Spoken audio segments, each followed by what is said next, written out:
પણ મહારાજના એક હરિભક્ત નેતર ગામના માવજીભાઈ કેવા પાક્કા અને એકદમ પાવરફુલ. એમના ઘરવાળા બૈરા એ પોતે બહુ એટલા સત્સંગી નહીં. આ માવજીભાઈ સત્સંગ દ્રઢ, એક પાકી, પણ એના ઘરની અંદર કોઈ દીકરો નહીં. પત્નીને સહેજે રે કે પાણું બંધાય ને દીકરો થાય તો સારું, દીકરો થાય તો સારું. અને આ તો પોતે ભક્તિ અને પોતાનું કામ ખેતર. એટલે ઘરમાં પત્ની એકલા હોય એટલે કોઈ પણ બાવો જાય, કોઈ પણ ભક્ત જાય, કોઈ પણ દેવી પુત્ર જાય કે કોઈ પણ બ્રાહ્મણ જાય, એને કે અમને દીકરો દો, દીકરો દો, દીકરો દો માંગે ને. અને એમાં એમની પોતાની એવી ભાવના હશે. એમાં એક દેવી પુત્રએ કીધું, એક બ્રાહ્મણે કીધું કે જા તમારા ઘરે અમારી માતાની તું માનતા રાખ અને ખાલી તું એમ વિશ્વાસ રાખ કે અમારી માતા છે એ તમને દીકરો દેશે. અને વર્ષ પછી પેલો પાછો આવ્યો તો ખરેખર એને ત્યાં દીકરો થયો હતો. હવે કોઈ ક્રેડિટ લેવાનું ચૂકે? આપણે તો કઈ ન કીધું હોય ને, કોઈકને ખાલી એડવાઇસ આપી હોય ને કે ભાઈ તું આમાં આ તું ધંધો કરજે અને ધંધામાં પેલો કરોડપતિ થાય ને તો કે આપણે કીધું હતું. ભાઈ મહેનત તો એની છે. ખ્યાલ આવે ઘણા અમને કે અમે નિર્માના કરસનભાઈ જોડે અમે પાવડર વેચતા, પણ એ ક્યાં વેચે છે હવે? તમે ખરીદો છો હવે. મારે એટલું જ કેવું છે, ક્રેડિટ લેવામાં કોઈ છે ને કાંઈ બાકી રાખતું નથી. આપણે ક્રેડિટ લેવા જ છીએ. આ બાજુ પેલો આવ્યો અને પેલો પાછો ખેતરે હશે માવજી ભગત. અને પછી પેલી બેનને કીધું કે ભાઈ તને દીકરો થયો? કે આ દીકરો થયો ને, આ ઘોડિયામાં જે છે દીકરો. એ કે જો મારી માતાએ તને દીકરો આપ્યો ને. તે કે હા. તે કે તો હવે તને અમને કઈ આપો, માતાને મારે ચઢાવવું પડશે. શું? એ કે સીધું. એટલે એના જે તપાસરા ના બધા ઢગલા કર્યા, ઘઉં ચોખા જે હોય એ બધા ઢગલા કર્યા. કોઈ કાળે બને નહીં. કોઈ કાળે બપોરે એનો ધણી પાછો આવે નહીં અને તે જ દિવસે પેલા પાછા આવ્યા. આપણે એવું જ થતું હોય. આપણે સિક્રેટલી કઈ કામ કરવા જાય ત્યારે જ દેખાય. જેને ન યાદ કરી આવી જ જાય. સમજી ગયા ને? તો કોઈ કાળે બને નહીં અને તે જ દિવસે એના ધણી પાછા ઘરમાં અને આવ્યા. અને આ બધા ઢગલા જોયા એટલે તરત ધણીએ એની પત્નીને પૂછ્યું કે આ ઢગલા શાના છે? એટલે પેલો બ્રાહ્મણ કે એને એમ લાગ્યું કે આ બાઈનું મન થોડું ટૂંકું હોય, પુરુષ જાજુ આપશે. એટલે એને કીધું કે ભાઈ આ ઢગલા નથી, મારી માતાના પગલા છે. તો બોલવામાં તો હોશિયાર હોય જ. એટલે કે મારી માતાએ તમને આ દીકરો દીધો છે. હવે પેલો કે એમ તારી માતાએ અમને આ દીકરો દીધો છે? કે હા. એટલે કે હકીકતમાં તારી માતાએ દીકરો દીધો છે? તો કે હા. પારણામાં જઈને દીકરો ઉપાડ્યો, પેલાના ખોડામાં મૂકી દીધો કે તારી માતાએ દીધો હોય તો દીકરો તું રાખ, મને તો મારો સ્વામી દીકરો દેશે. અને પેલો મૂંઝાઈ ગયો, હવે હું કરું શું? આ નવો જન્મેલો છોકરો કે ભાઈ આ તમારા સ્વામીએ દીધો છે તો મને ઢગલા આપો. જો વિચાર કરજો, એવું હું તમને કરવાનું કહેતો નથી, પણ દ્રઢતા. You should be clear. પૈસા, સત્તા, કોઈ પણના લોભે ભગવાનનો હાથ કે ભગવાનનો આશરો તમે છોડતા નહીં. It is critical and essential. દ્રઢતા દ્રઢ રાખવી પડે. એ તો બરાબર. આપણા હરિભક્તોમાં એવા ગુણ સંસ્કાર તો જવા દો. નાના નાના છોકરાઓનો હું આજે પ્રસંગ કહું છું, આ રિસર્ચ પ્રસંગ છે. ગઢડામાં બધું કામકાજ કરતા હતા. આર્કાઇવ્સ માંથી આપણને આ વાત પ્રાપ્ત થઈ છે કે 16 ઓક્ટોબર 1880 સાલનો આ પ્રસંગ છે. એક્ઝેક્ટલી ડેટેડ બ્રિટિશ રેકોર્ડમાંથી મળેલો આ પ્રસંગ છે. 16 ઓક્ટોબર 1880. ટીબી ફર્નાન્ડિસ કરીને બ્રિટિશ રેવન્યુ સર્વેયર જમીન માપે ને, એને કઈક 3 મહિના ત્યાં ગઢડામાં રહેવાનું થયું અને બધી માપણી કરતા હશે. બધા આજુબાજુ ભાવનગર ને બધા વિસ્તારની માપણી કરીને નકશા બનાવતા હશે, એટલું પાકો રેકોર્ડ રાખવા માટે. એને લક્ષ્મીવાડીમાં રહેવાનું થયું. ત્યાં 300 સાધુ હતા. ત્યાં હરિભક્તો આપના જેવા બધા સેવા કરે ને આવે ને જાય. આને પુસ્તકો વાંચીને લોકો કે સ્વામિનારાયણના નિયમ ધર્મ તો બહુ ઊંચા અને બહુ જ કોઈ લોભાય નહીં, બધા દ્રઢતા વાળા, એની ટેક મૂકે નહીં. આને વિચાર આવ્યો, એ લખે છે અંગ્રેજ માણસ, કે હું મારા ટેન્ટમાં ગયો, મેં બે નાના છોકરા 6 વર્ષના, ઓનલી 6 years old, બે નાના છોકરાઓ તિલક ચાંદલા વાળા મદદ કરતા હતા, આમ તેમ દોડા દોડ કરતા હતા. મને લાગ્યું લાવું પરીક્ષા લો.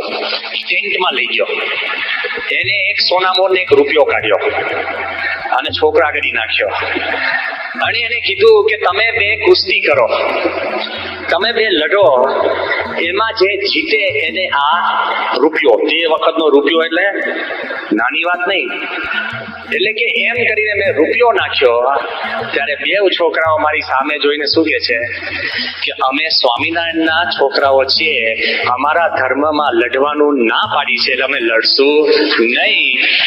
આ માણસ લખે છે કે એક બાળક પર રૂપિયાને ઠોકર મારી દે છે, પણ એના ભક્ત, એના ભગવાન અને એના નિયમને ઠોકર મારતો નથી.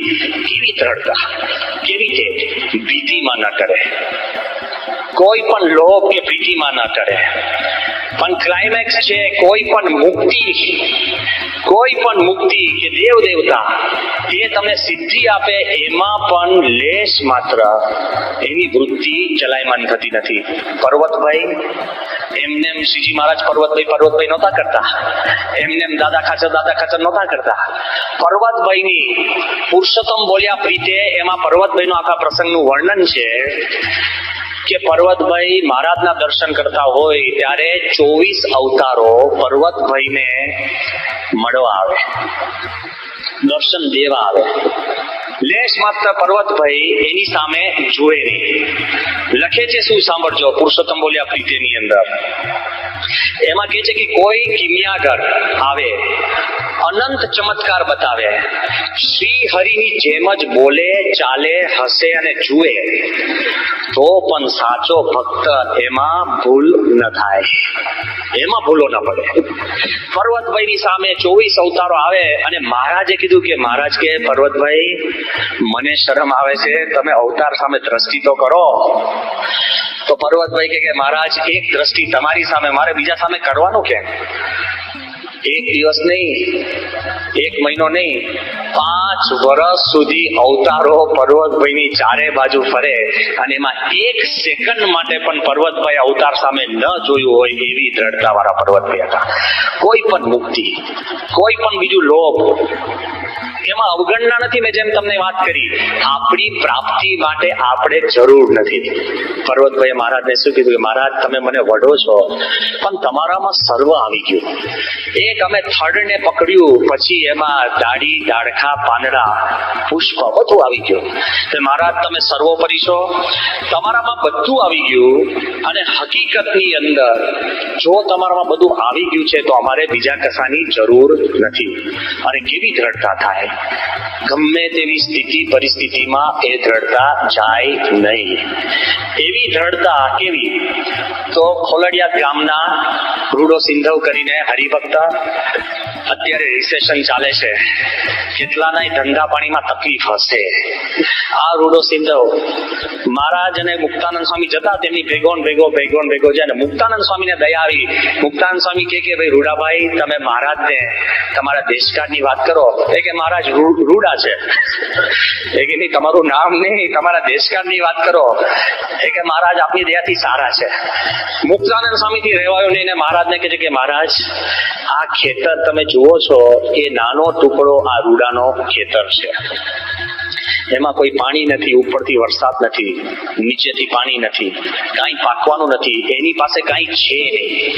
એટલે મહારાજ શું કે છે ખબર છે? મહારાજ કે છે કે રૂડા તારી પાસે કાંઈક પૈસા હોય તો તું અનાજ લઈ લે. તે કે મહારાજ મારી પાસે પૈસા નથી. એ કે કઈક ઘરેણું હોય તો એને ગીરવે મૂકીને તું અનાજ લઈ લે. એ કે મહારાજ મારી પાસે કોઈ ઘરેણું નથી. તો મહારાજ કે છે કે તો કોકની પાસે ઉધાર લઈને પણ તું અનાજ લઈ લે. એ કે મહારાજ ગામમાં મારી પ્રતિષ્ઠા નથી, કોઈ મને ધીરવા તૈયાર નથી. તો કોઈકના ખેતરમાં તું કામ કર અને એનું અનાજ તું લે. એ કે મહારાજ મારી પાસે આવડત નથી. બોલો, નહીં ધન નહીં દાગીના, નહીં આવડત, નહીં પ્રતિષ્ઠા. આ પરિસ્થિતિની અંદર તે કે મહારાજ કે છે કે તું કરીશ શું? તો કે મહારાજ વહેલા તેડવા આવજો. શું માણસની દ્રઢતા છે! મહારાજ મૂંઝાઈ ગયા, ભગવાન મૂંઝાયા. એ કે મહારાજ બસ વહેલા તેડવા આવજો. અને કે ના પણ મહારાજ કે તો તું એક કામ કર કે મહારાજ તમે વહેલા તેડવા આવજો અને ખુશાલ, એક ફરિયાદ વગર, એક માંગણી વગર, તમે મારા ઈષ્ટદેવ છો, તમે મને વહેલા તેડવા આવજો, એમ કરીને મહારાજને વિદાય આપી. મહારાજથી રહેવાયું નહીં, બેચેની થઈ ગઈ. નહીં મેં તો શ્રીજી મહારાજે જમીનમાંથી પાણી કાઢી અને રૂડા સેંધવ એકલાના ખેતરની અંદર પાથ્યો. થાય આવો ચમત્કાર થાય તો આપણે તો પછી ને કોલર ઊંચા કરે કે મારી ભક્તિ પાકી, એવું નહીં. 10 જણને કહેજો આપણી નિષ્ઠા છે ને કઈ ના થાય, એવું કહેજો તો તકલીફ પાછી. આને શું કર્યું? જેટલો પાક થયો ને એ બધા જ ઘઉં લઈ ગઢડા મહારાજ પાસે ગયા અને કીધું મહારાજ આ બધા તમારા છે, મારા ભાગ્યના નથી. હવે તમને યોગ્ય લાગે એટલા તમે મને આપો. 10% ધર્માદાની વાત નથી, 100% ધર્માદા આ પરિસ્થિતિમાં કરનાર માણસ હોય તો કેવી ટેક એની જબરજસ્ત. કોઈ પણ ગંભીર પરિસ્થિતિમાં પણ ભક્તિમાં દ્રઢતા જાય નહીં. હા તો મહારાજના વખતની વાત બધાને ખબર છે. ભગવાનજી માંડવિયાનો પ્રસંગ. 83ની સાલમાં એને બ્લડ કેન્સર. 85ની સાલમાં એ જ્યારે અહીંયા આગળ આપણા ગુણાતી દ્વિશતાબ્દીના ઉત્સવમાં આવ્યા, ટોરોન્ટોના આપણા ચેરમેન, કેનેડાના સત્સંગ મંડળના ચેરમેન ભગવાનજી માંડવિયા, 85ની સાલમાં આવ્યા ત્યારે એને મને કહ્યું કે મને કેન્સર છે લોહીનું. પણ મેં મારી પત્નીને કહ્યું, આપણે તો એકદમ બેભાન થઈ જાય ને પંખા નાખે 50 જણને દોડાવે. માણસ બીમાર પડે ને તેની આજુબાજુ કોઈ દોડે નહીં તો એને મજા ના આવે, એમને એમ દોડાવે કે ચમચી લાવો ને આ લાવો ને ધોઈ આવો ને આ કરો ને ખાંડ ઓછી મીઠી. પછી તમારે કાંઈ ના ખાવાનું હોય બીમારીમાં, તો આપણે ઓર્ડર ચાલે ને મનનું બધું ચાલતું જ રહે એકદમ વેગ. આને એના ધર્મપત્ની નથી કીધું. 88ની સાલમાં જયારે સ્વામી કેનેડા ગયા અને કેનેડાની પાર્લામેન્ટમાં સ્વામીનું સ્વાગત થયું ત્યારે હોસ્પિટલમાં રહ્યા અંત અવસ્થામાં ભગવાનજી માંડવિયાએ ફોન ઉપર પ્રમુખ સ્વામીનું સ્વાગત કેનેડામાં ગોઠવ્યું. આપણે તો એક કંઈક વાગે ને તો આપણે કાર્ય મૂકી દઈએ કે હવે સ્વામી બહુ થયું, બીજાને ચાન્સ આપો, એવું આપણા મનમાં થાય. આ ભગવાનજી માંડવિયાને બાપા હોસ્પિટલમાં મળવા ગયા ત્યારે એને પ્રમુખ સ્વામીને નથી કીધું કે સ્વામી તમે મને રોગમાંથી મુક્ત કરો. એક અન્ય ધર્મગુરુ, ભગવાનજી માંડવિયાનો સ્વભાવ કેવો ખબર છે? કોઈ પણ ધર્મગુરુ કેનેડામાં પગ મૂકે એને ભગવાનજી માંડવિયાનો આધાર વગર એની સત્સંગ સભા થાય નહીં. એટલા બધા વ્યવહાર કુશળ, બધાને મદદ કરે. એક અન્ય ધર્મ આચાર્ય અને ધર્મગુરુએ ભગવાનજી માંડવિયાને એક પત્ર લખ્યો. શું પત્રનો ભાવાર્થ કહું છું કે ભગવાનજી તમારા જેવો ભક્ત એને આવું કેન્સરનું મહાદુઃખ આવે તો મને એનું બહુ દુઃખ થાય છે અને ભગવાને તમને કેમ મોકલ્યો હશે એવો મને પ્રશ્ન થાય છે. હું પ્રાર્થના કરું છું કે તમારું આ કેન્સરનું દર્દ મટે. આવો એમને પત્ર બહુ જ સારી ભાવનાથી ભગવાનજી માંડવિયાને લખ્યો. હોસ્પિટલના ખાટલેથી ભગવાનજીએ એમને જવાબ લખ્યો કે તમે ચિંતા કરતા નહીં, કેન્સર તો રામકૃષ્ણ પરમહંસને પણ થયું હતું. મને આ કેન્સર થયું છે એનો મને કોઈ હરખ શોખ નથી. મને ખાલી એક જ આનંદ છે કે આ જન્મે મને પ્રમુખ સ્વામી મહારાજ મળ્યા અને એનો હું શિષ્ય છું. એના પ્રતાપે હું અત્યારે રાજી છું. તમે કોઈ ચિંતા કરતા છે? વિચાર કરો, અન્ય ધર્મ ગુરુને ઉપદેશ આપી શકે પણ હાથ લાંબો કરતા નથી. કેવી દ્રઢતા! અને હકીકતની અંદર આ દ્રઢતા કંઈક જુદી છે. આપણે આ દ્રઢતા રાખવી જોઈએ. ચિદાનંદ સ્વામી, તમે નામ સાંભળ્યું છે, ડિવાઇન લાઈફ સોસાયટીના એ પ્રેસિડેન્ટ હતા. ખૂબ પવિત્ર, ખૂબ ગુણવાન. હું કેટલાય બધા અન્ય સંપ્રદાયના સાધુ સંતો મળ્યો છું, એમાં જો મેક્સિમમ આદર, જેને જોઈને તમારું મસ્તક નમી જાય, નમ્રતા, આધ્યાત્મિક એવા જો કોઈ સંત હોય તેવા ચિદાનંદ સ્વામી. મીઠાકડીમાં એમનો ઉતારો હતો, ત્યાં અમે સંતો મળવા ગયા અને મળ્યા અને તે વખતે આપણા ઉત્સવમાં આમંત્રણ આપવા ગયા હતા. બહુ પ્રેમથી મળ્યા, અમે બેઠા અને મને પણ હેત બહુ. એટલે છેલ્લે ઊભા થતા અંગ્રેજીમાં મેં એમને કીધું, મેં કીધું સ્વામીજી કે please put both your hands on my head, તમારા બે હાથ મારા મસ્તક ઉપર મૂકો, પ્લીઝ બ્લેસ મી, મને આશીર્વાદ આપો કે તમારા જેવા ગુણ મારામાં આવે. એવી જે મેં માંગણી મૂકીને તરત જ ચિદાનંદ સ્વામી આંખો બંધ કરી દીધી અને પછી મને કહ્યું, મને એકદમ યાદ છે, મને શું કીધું કે the hands of પ્રમુખ સ્વામી are eternally on your head. પ્રમુખ સ્વામીના હાથ તમારા મસ્તક ઉપર છે જ. પ્રમુખ સ્વામી એટલા મોટા ગુરુ છે કે તારે કોઈની સામે હાથ લાંબો કરવાની જરૂર નથી. અને તું અત્યારે મારી પાસે આ માંગે છે એ પણ પ્રમુખ સ્વામી જાણે છે, પણ એ ઉદાર છે એટલે કઈ બોલતા નથી. એટલે તું એક નિયમ લે, આજ પછી પ્રમુખ સ્વામી સિવાય કોઈની સામે પણ તું હાથ લાંબો કરતો.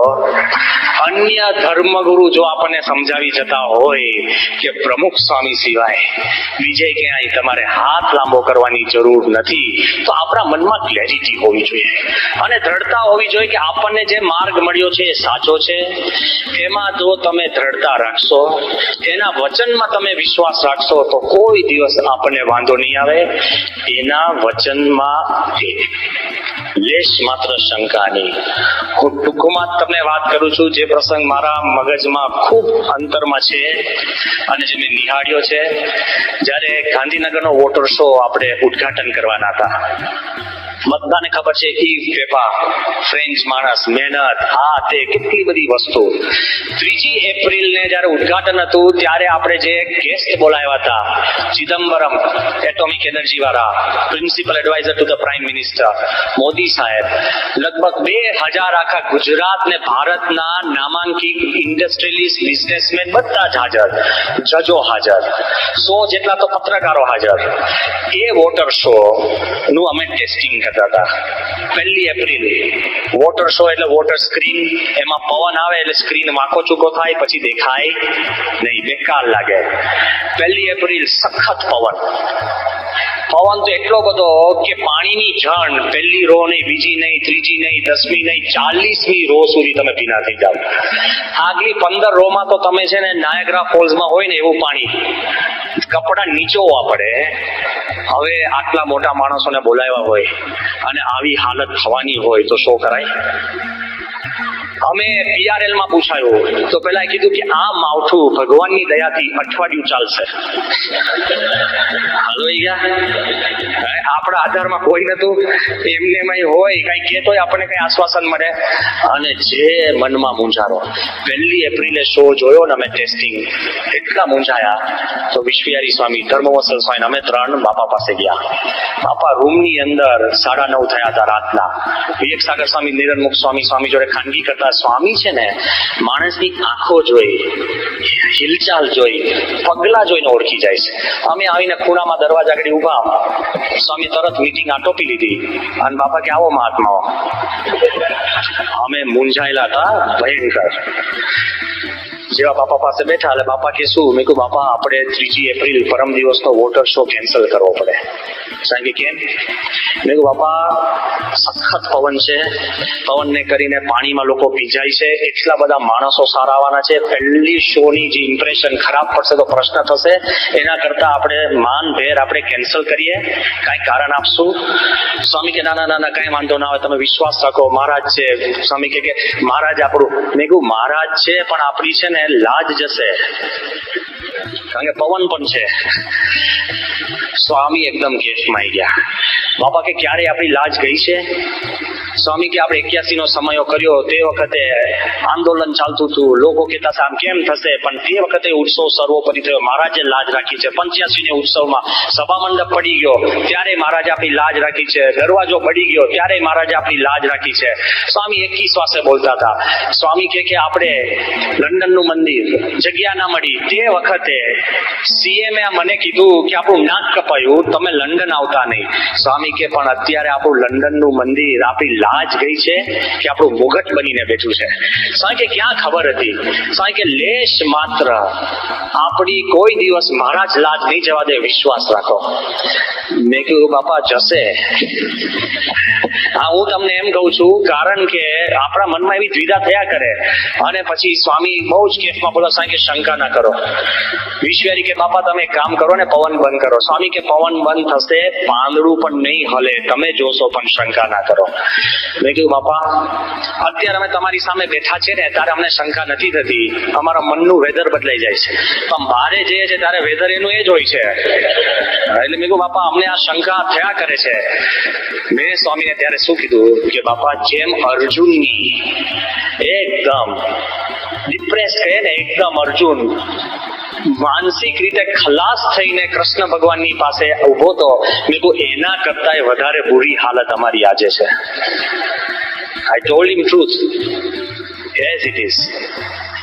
અને સ્વામી કે ના શંકા ના કરતા, એમ કે સ્વામી કીધું. પછી આશીર્વાદ આપ્યા, પછી સ્વામીએ ધૂન કરી અને અમને બધાને કેફ કર્યો અને બહારે ગયા ને એવો ને એવો જ પવન. બીજે દિવસે 2 એપ્રિલે સખત પવન પાછો. હું તો ટેસ્ટ શો માં ગયો નથી. 3 તો ઉદઘાટન યોગીચંદ ના ગયા, એનો મૂળ દિગ્દર્શક ઈવ પીપા એ પણ ટેસ્ટ શો માં ના આવ્યો, એ ઉદાસ થઈ ગયો. એટલે ફ્રેન્ચ માણસ, એને તો ક્યાં શંકા બંકાની વાત હતી. એ કે આ પવન આ બધું બગું થશે. અને તે વખતે અમારા મનમાં દ્વિધા ચાલે કે શું કરવું, કેમ કરવું, આમ છે તેમ છે. વિવેકચંદ સ્વામીએ મને કીધું કે બ્રહ્મચારી આ તો પવન આવે છે, પછી પાણી થાય છે, આપણે પ્રેસ રિપોર્ટર ને બધાને છે ને આપણે કંઈક સારી જગ્યા આપવી પડશે. મેં કીધું સ્વામી ક્યાં આપવી? ઠેઠે ઠેઠ પાણી પહોંચે છે, લઈ જવા ક્યાં? અને પ્રેસ વાળા તો નાનો છાંટો એને પૂર કેતા હોય, તો આને તો સુનામી જ કે વોટર શો માં સુનામી થી અમે બચ્યા, એવું જ કે ને. એટલે કરવું શું? અને હું સાચું કહું ને અત્યારે હું હસું છું, પણ સખત મૂંઝાતા હતા. વિશ્વયારી સ્વામી અમે ફરી વાર બાપા પાસે ગયા. સ્વામી સૂતા હતા, હજુ અમે બોલીએ ને પહેલા સ્વામી કે શંકા ના કરતા. હવે બરાબર, એમને અમે બારે ગયા, શંકા ના કરવાની. સવારે 6 વાગે 3 એપ્રિલ સવારે 6 વાગે ઈશ્વર સ્વામી પૂજા કરતા ત્યારે હું ગયો. મેં કહ્યું સ્વામી ગંભીર પરિસ્થિતિ છે, આટલું બધું, અને મારા પર શું પ્રેશર આવે છે? મિનિસ્ટરોના ફોન આવે, સીએમ ઓફિસમાં ફોન, મને બીજા 2 પાસા ફોન, એક પાસો. મેં કહ્યું એના ન આવે તો સારું, કારણ કે ભીના થવાના હોય, બધાને એક છત્રી આપી દે મફત. પણ જે બુરી હાલત હતી, ફોન આવે ને પ્રેશર આવે ને, અંતે સવારે 6 વાગે ઈશ્વર સ્વામી પાસે હું ગયો. મેં કહ્યું સ્વામી આ પ્રશ્ન છે. ઈશ્વર સ્વામી પૂજા કરતા કરતા મને શું કીધું કે બાપાએ કહ્યું છે ને, મને કે તું શંકા ના કરતો. મેં એટલી શંકા હતી મને, મેં વિચાર કર્યો હતો કે આપણે અમુક જાહેરાત કરીને આપણે બધાને સમજાઈ દઈશું, એવું કંઈક મારા મનમાં વિચાર ચાલતો હતો. વિશ્વયારે અમે બધા નક્કી કર્યું કે સાંજના આપણે 4:30 ભેગા થઈએ, પવન કેવો છે, હોય તો આપણે વિચાર કરશું, ના હોય તો પછી આપણે બધું જેમ ચલાવીશું ને શું કરવું. હવે 4:45 થયા ને, બધા મહાનુભાવો બધા ગાડીઓ પાર્ક કરીને આવવાની બધી શરૂઆત થઈ ગઈ હતી, અને સ્વામીનો ફોન આવ્યો 4:45. સખત પવન. સ્વામીનો ફોન આવ્યો મને, સ્વામી કે શું ચાલે? મેં કીધું આ બધું બરાબર છે. અને સ્વામી કે બધા આવવા માંડે. મેં કીધું આવવા માંડ્યા. સ્વામી કે આપણે પાર્કિંગમાં માણસો જ. મેં કીધું છે. સ્વામી કે આ તાપ છે તો પાણી. મેં કીધું પાણી છે. સ્વામી કે જ્યુસ. મેં કીધું જ્યુસ છે. સ્વામી કે બધા માણસોને ગાઈડ કરે છે, નાની વસ્તુ સ્વામી પૂછતા હતા, જતા હતા. પણ સ્વામી કે બહુ પરસેવો થયો હોય ને હાથ પૂછવા માટે સ્વામી કે ટીશિયા છે, ટીશિયા. મેં કીધું આ બી ટીશ્યુ પણ છે, પણ મૂળ પવન છે એનું આ બધું તો છે, પણ મારે તો બોલાયું હતું નહીં. એટલે બીજી રીત છે કે તમે શંકા ના કરો. એટલે મેં કીધું બાપા વિશ્વવિહારી કામ છે. વિશ્વ કે મારે શું કામ છે?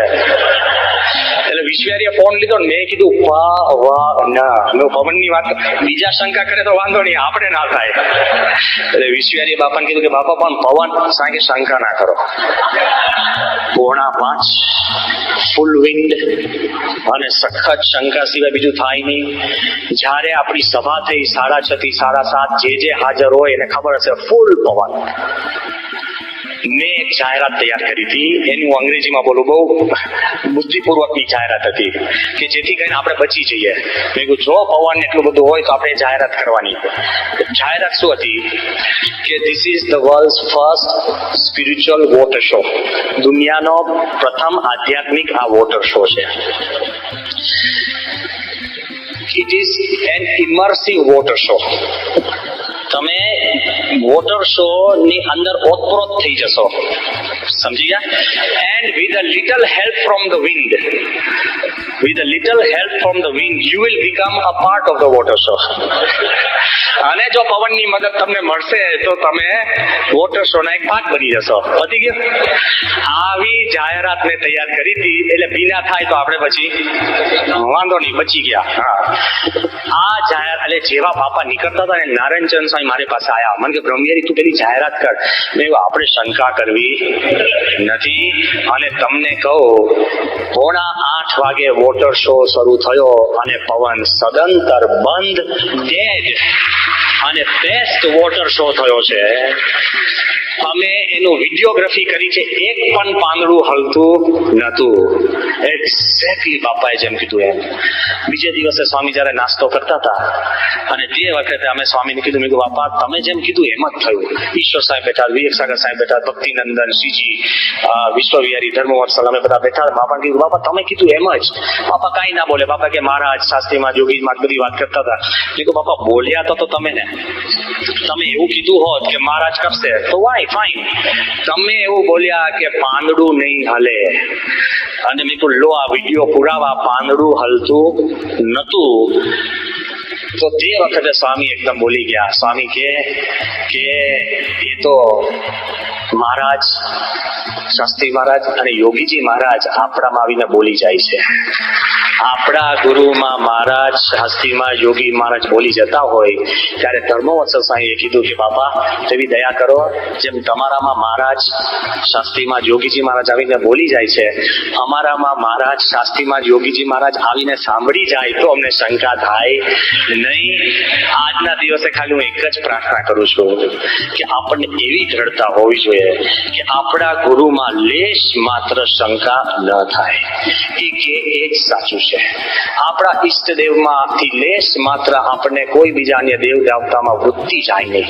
પતિવ્રતાની ટેક અને એવી ભક્તિ, લેશ માત્ર પોલ નહીં, એવી જો દ્રઢતા થશે ને, કોઈ દિવસ વાંધો નહીં આવે. આવી બ્લેન્કેટ ગેરંટી લેનાર આ દુનિયામાં કોઈ ગુરુ નથી. અમે સ્વામી જોડે અમદાવાદ મંદિરમાં બેઠા હતા, બાપા બેઠા હતા, આ બાજુ ઈશ્વર સ્વામી, આનંદ સ્વામી, વિવેક સાગર સ્વામી, ને આ બાજુ હું. તે વખતે વિવેક સાગર સ્વામી એટલી બધી વાત કરી દુનિયાની, કઈ આ કૌભાંડ છે, આ પ્રશ્ન છે, હરિભક્તને આ તકલીફ છે, કોકને આ બનાવી ગયો, કોકે આ બધા દગો કર્યો, ને આ તે ને તકલીફ તકલીફ તકલીફ, એટલી બધી તકલીફની વાત કરીને વાતાવરણ ગમગીન થઈ ગયું. પછી એકદમ વિવેક સાગર સ્વામીએ જ એમાં રસ્તો કાઢ્યો કે બાપા પણ આ તો કળિયુગ છે, હવે શું થાય? સમજી ગયા ને? એટલે પછી વાતાવરણ થોડુંક લાઈટ થયું. એટલે હું એકદમ બોલી ગયો કે બાપા મને એમ થાય છે હું ખોટો કળિયુગમાં જન્મ્યો. હું એમ બોલવા જતો હતો કે બાપા હું સતયુગમાં, હું એવું બોલ્યો કે બાપા હું ખોટો કળિયુગમાં જન્મ્યો, હું સતયુગમાં જન્મ્યો હોત તો, એવું બોલવા જતો હતો.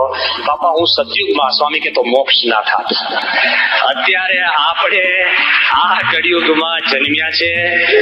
સંસાર વ્યવહારના નાના મોટા દુઃખ હશે, શરીરની નાની મોટી તકલીફ હશે, ઘરમાં નાના મોટા પ્રશ્ન હશે, આ સમાજના કોઈ કૌટુંબિક પ્રશ્ન હશે, પણ આપણે પ્રમુખ સ્વામી પ્રાપ્ત થયા છે. આપણો મોક્ષ પાકો, પાકો ને પાકો.